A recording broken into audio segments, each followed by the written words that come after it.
अगर आपने अभी तक हमारा चैनल सब्सक्राइब नहीं किया तो अभी सब्सक्राइब करें और बेल आइकॉन को क्लिक करके हमारी लेटेस्ट वीडियोस के बारे में अपडेट जानें। सब्सक्राइब कीजिए और हम आपको लिए चलेंगे आपकी फेवरेट वीडियो की तरफ। मैं धब्बा हूँ, मैं तो मुसलमान के नाम पे ये हूँ वो हूँ, मेरे खिलाफ फतवा जारी कर देना चाहिए, मेरे कपड़े ये नहीं, मेरे कपड़े वो नहीं, ब्ला ब्ला ब्ला। कुरान में ये कहीं पे भी नहीं लिखा है कि आप एक औरत को फोर्सफुली पर्दा कराओ। ये जरूर लिखा है कि हाँ एक औरत को पर्दा करना चाहिए, बट ये नहीं लिखा कि अगर वो नहीं करे तो जबरदस्ती उसको गालियों की बौछार करो, उसको नंगी बुलाओ, उसको इतना इंस्टाग्राम पे शर्मिंदा करो कि वो खुद ही ऐसे पर्दे में आ जाए। ये नहीं लिखा है यार, आप जाके फिर से कुरान पढ़ोगे। ये जरूर लिखा है कि मर्दों को नजरों का पर्दा करना जरूरी है, मतलब कि एक आदमी एक औरतों को शादी से पहले उस नजरिए से देख ही नहीं सकता है। और जो इस्लाम के रूल्स बने थे ना, वो 1500 साल पहले बने थे, जब औरतों के पास कोई राइट्स नहीं थे, वो अप्रेस थी।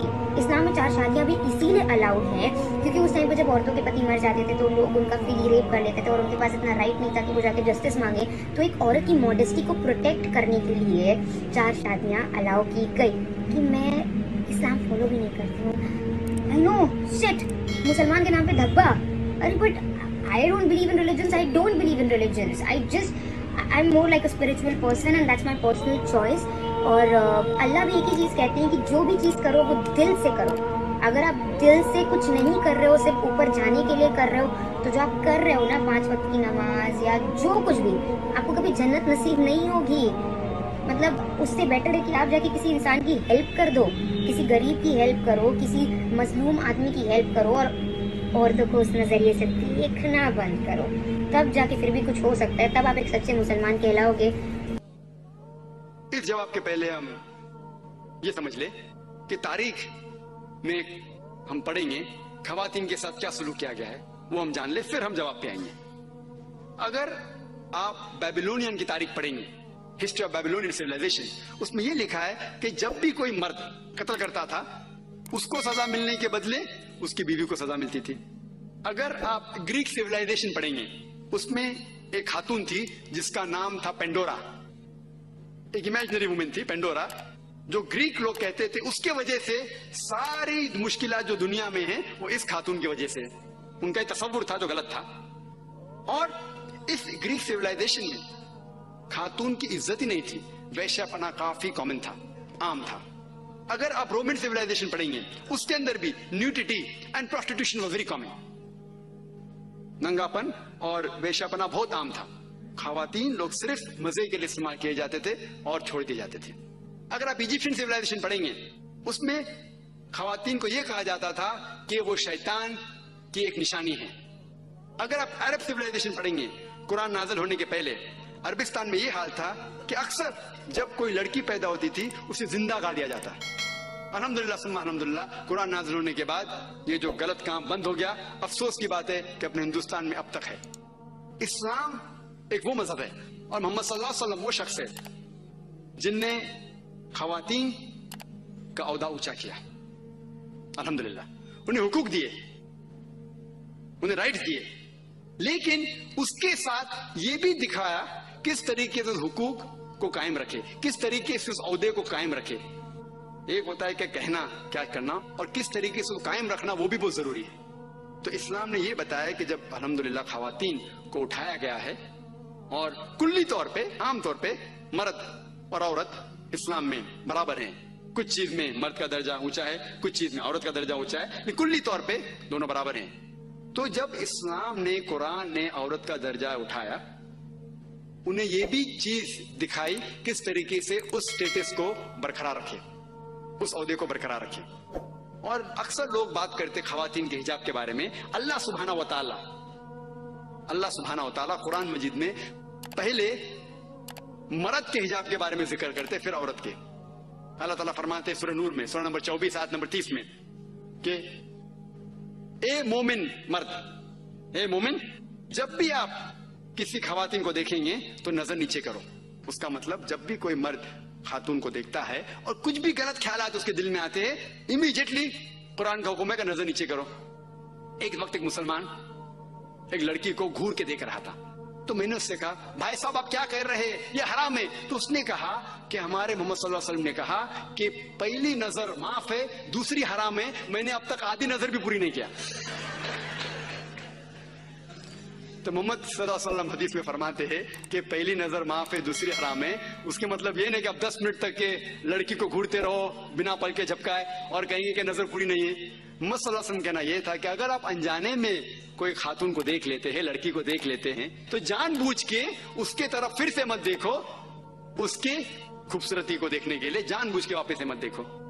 दूसरी आयत कुरान मजीद के अल्लाह ताला फरमाते हैं सूरह नूर में, सूरह नंबर 24 आयत नंबर 31 में कि ए मोमिन औरतें, ए मोमिना, आप जब भी कोई मर्द को देखिए तो अपनी नजर नीचे करो और अपने सिर के ऊपर जो कपड़ा है या दुपट्टा है उसे अपनी छाती के ऊपर ढाक लो और अपनी जीनत किसी को भी मत दिखाओ, सिर्फ अपने शौहर, अपने बेटे, अपने वालिद और एक बड़ी फरिश्त है जो महरम जिससे शादी नहीं कर सकते दिया गया है। आमतौर पे हिजाब के लिए 6 फराइद, 6 नुक्ते हैं, 6 पॉइंट्स है। नंबर 1 एक्सटेंट औरा, जो मर्द के लिए है कम से कम नास से लेके घुटने तक, और खवातीन के लिए पूरा जिस्म ढका रहना चाहिए, सिर्फ जो दिख सकता है वो चेहरा और हाथ। कुछ उलमा कहते हैं ये भी ढका होना चाहिए। बाकी 5 बातें खवातीन और मर्द के लिए यकसा है। दूसरा पॉइंट, जो कपड़े वो पहन रहे हैं वो इतने पतले नहीं होना चाहिए ताकि कोई उसके आर पार दिख सके। तीसरा पॉइंट, ऐसे कपड़े, चुस्त कपड़े नहीं होना चाहिए जिससे जिस्म का ढांचा दिख सके। चौथा पॉइंट, कपड़े इतने भड़कीले नहीं होना चाहिए कि दूसरे जिन्स को मुतासिर करे। 5वां पॉइंट, कपड़े गैर जिन्स के, औरत मर्द के कपड़े ना पहने और मर्द औरत के कपड़े ना पहने। और छठा, कि कोई गैर मुस्लिम के कपड़े ना पहने जो उसकी निशानी है।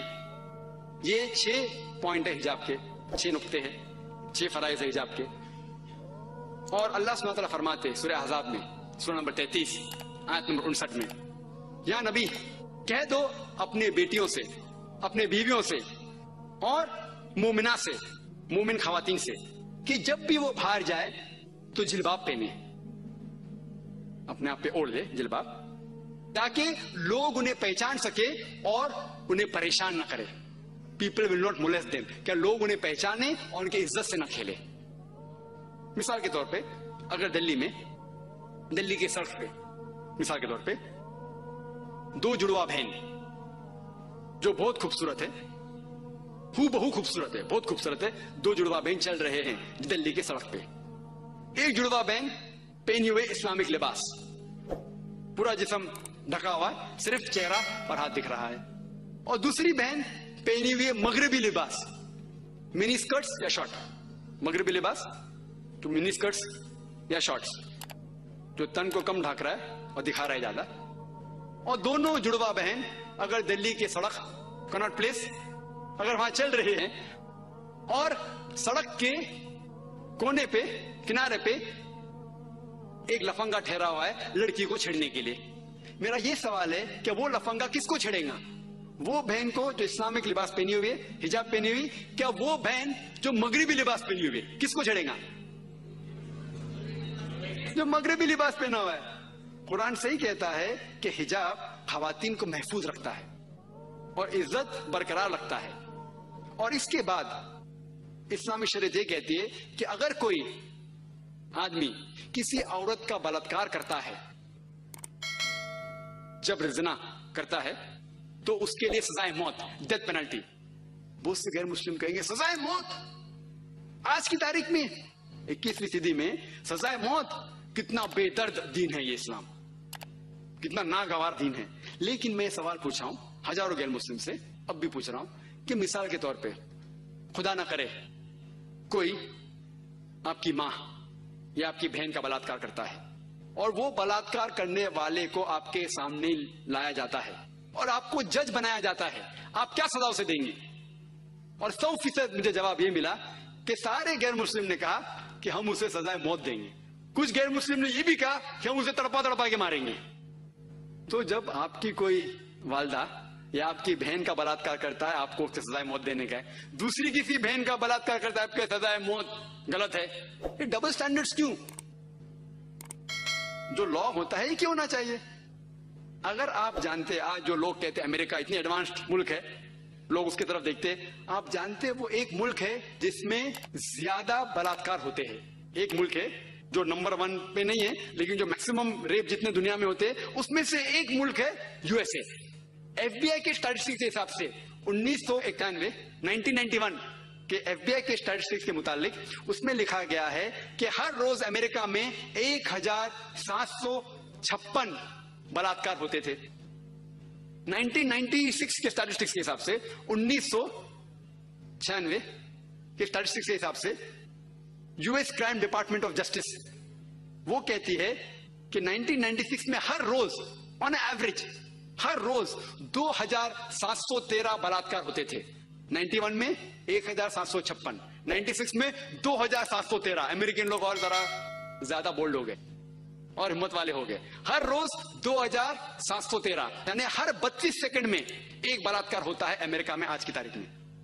हम इस ऑडिटोरियम में लगभग 2 घंटे से हैं। 2 घंटे से जब से हम इस ऑडिटोरियम में हैं 200 बलात्कार अमेरिका में हो भी चुके होंगे। मैं आपको यह पूछना चाहता हूं, अगर हम इस्लामिक शरीयत लागू करें अमेरिका में कि कोई भी मर्द कोई खवातीन को देखे और कोई भी गलत तस्वुर उसके दिमाग में आया, उसे अपनी नजर नीचे करना चाहिए। उसके बाद खवातीन सारा जिस्म ढके, सिर्फ चेहरा और हाथ छोड़ के, और उसके बाद अगर कोई मर्द बलात्कार करता है सजाए मौत।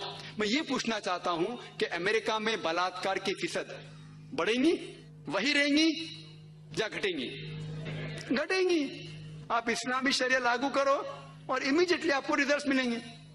और जो एक्स होम मिनिस्टर थे एल.के. अडवाणी, अभी नहीं है, इस देश के होम मिनिस्टर थे, उनने तजवीज की थी, उनने कहा था गवर्नमेंट से कि बलात्कार करने वाले को डेथ पेनल्टी मिलनी चाहिए। और मैं अल्हम्दुलिल्लाह उन्हें कांग्रेचुलेट किया। एल.के. अडवाणी जो होम मिनिस्टर थे, अभी नहीं है, उनने कहा था चंद साल पहले कि बलात्कार करने वालों को सजाए मौत होना चाहिए। और मैं उनकी इस बात पे सहमत हूं। बाकी बात से शायद सहमत नहीं हूं, बट इस बात पे तो सहमत हूं। और इंशाअल्लाह जो अगले होम मिनिस्टर आएंगे वो ये कहेंगे कि खवातीन को हिजाब भी पहनना पड़ेगा।